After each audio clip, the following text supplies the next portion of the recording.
দাসেরা মন্দের ওপর ভালোর বিজয় উদযাপনের একটি উৎসব হতে পারে, কিন্তু হিন্দু পুরাণে এটি একটি ক্ষুদ্র অংশ মাত্র।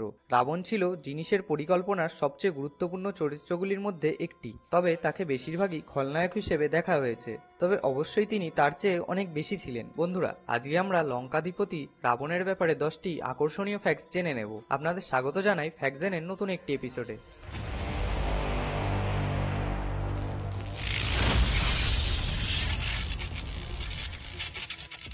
ফ্যাক্ট নাম্বার 1, প্রযুক্তিগতভাবে রাবণ ছিলেন ব্রহ্মার সর্বোৎকৃষ্ট নাথি। রাবণের পিতা ছিলেন বিখ্যাত ঋষি বিশ্ববাস, যিনি নিজে প্রজাপতি পুলস্ত্যের পুত্র ছিলেন।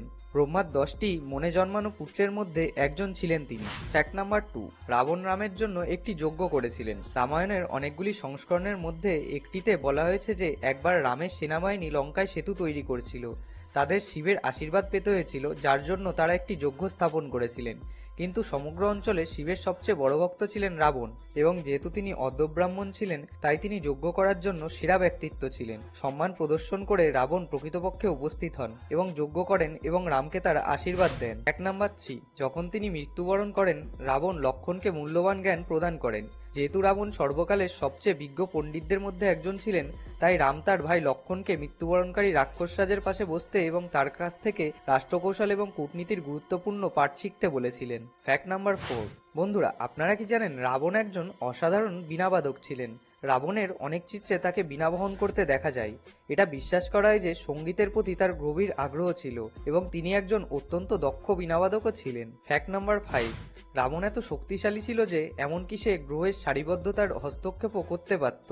তার পুত্র মেঘনাদের জন্মের সময় রাবণ গ্রহগুলিকে সন্তানের 11তম ঘরে থাকার জন্য নির্দেশ দিয়েছিলেন, যা তাকে অমরত্ব প্রদান করবে।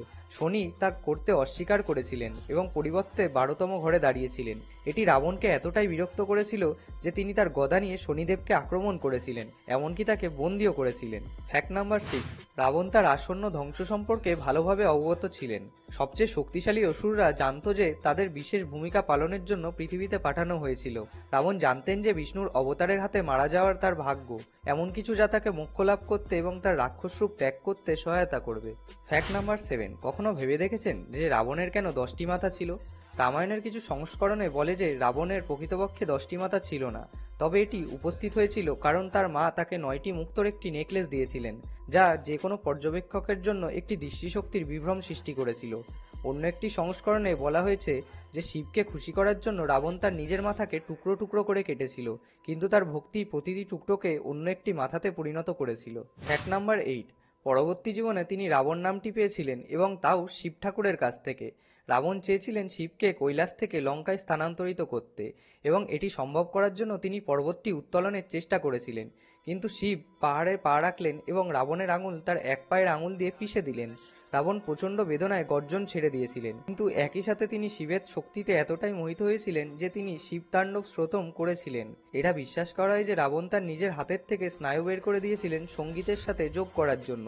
শিব এইভাবে মুগ্ধ হয়ে তাকে রাবণ নাম দেন। ফ্যাক্ট নাম্বার 9, রাবণ তার নিজের স্ত্রীর দ্বারা লজ্জিত হয়েছিল, যা শেষ পর্যন্ত তার পতনের দিকে নিয়ে যায়। যখন রামের সেনাবাহিনী ধীরে ধীরে রাবণকে পরাজিত করছিল, তখন তিনিই একমাত্র জীবিত ছিলেন।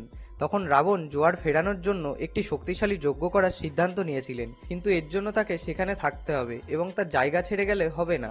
তখন তা দেখে অঙ্গদ তার বানর সেনাকে যজ্ঞে বিঘ্ন ঘটাতে পাঠালেন।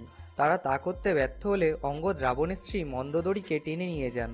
রাবণ তখনও সরেননি। তারপর তিনি তাকে চিৎকার করেছিলেন এবং তাকে লজ্জা দিয়েছিলেন যে রাম কিভাবে তার স্ত্রীকে ফিরিয়ে আনার জন্য যুদ্ধ করছেন, আর অন্যদিকে রাবণ তার স্ত্রীকে বাঁচাতে তার স্থান থেকে সরছেন না। রাবণ অবশেষে তার যজ্ঞ অসম্পূর্ণ রেখে চলে গিয়েছিলেন। ফ্যাক্ট নাম্বার 10, রাবণ এবং তার ভাই কুম্ভকর্ণ আসলে বিষ্ণুর দারোয়ান অবতার ছিলেন। রাবণ এবং তার ভাই কুম্ভকর্ণ আসলে জয়া এবং বিজয়া বিষ্ণুর দারোয়ান, যা তাদের একটু অহংকারী করে তুলেছিল।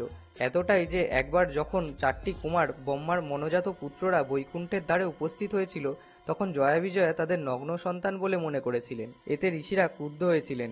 তারা জয়া বিজয়াকে অভিশাপ দিয়েছিলেন যে তারা তাদের প্রভুর কাছ থেকে বিচ্ছিন্ন হবেন। যখন তারা ক্ষমা চেয়েছিলেন তখন ঋষিরা বলেছিলেন যে তারা বিষ্ণুর অবতারের সহযোগী হিসেবে পৃথিবীতে 7টি জীবন কাটাতে পারে বা তাদের শত্রু হিসেবে 3টি জীবন কাটাতে পারে। তারা স্বাভাবিকভাবেই পরবর্তীটি বেছে নিয়েছেন।